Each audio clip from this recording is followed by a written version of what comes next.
నాకు ఎక్కువ కన్ఫ్యూజన్ వద్దు, నేను ఎక్కువ రీసెర్చ్ చేయను. అట్లాంటి ఒక ప్లేస్ చెప్పండి ఏదైతే నెక్స్ట్ 3 ఇయర్స్లో భూమి అవుతుందో అక్కడ పోయి నేను ఇన్వెస్ట్ చేస్తా అంటారు. అట్లాంటి ప్లేస్ ఏంటంటే హైదరాబాద్ని కనుక మనం ఒక 5 roads or 6 roads అనుకున్నాం అనుకోండి, బాంబే హైవే సాచురేట్ అయిపోయిందండి. అంటే కొంచెం సాచురేషన్ అంటే పెరుగుతుంది, బట్ ఒక డబ్బులు ఎక్కువ ఉండాలి. సో ఇటు పక్కన తీసుకుంటే మళ్ళీ మేడ్చల్ రోడ్లో కూడా చాలా దూరం దాకా మనకు పోయినది కనపడుతుంది.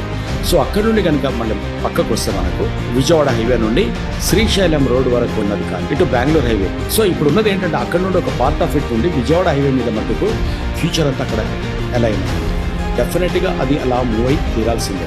అండ్ అమరావతి డెవలప్ చేసిన తర్వాత అమరావతికి ఈ క్యాపిటల్కి ఉన్నటువంటి ఏకైక కనెక్షన్ విజయవాడ హైవేనే కాబట్టి అది డెఫినెట్గా అది గ్రోత్ అది కూడా ఇప్పుడు 6 to 8 feet 8 lane రోడ్ అవుతుంది. దీన్ని ఆనుకొని రైల్వే ట్రాక్ను, గ్రీన్ ఫీల్డ్ రైల్వే ట్రాక్ని కూడా డెవలప్ చేయాలని చూస్తున్నారు. కాబట్టి this is going to be the best place for, అంటే ఇప్పటికీ చాలా చీప్లో దొరుకుతాయి మీకు అది.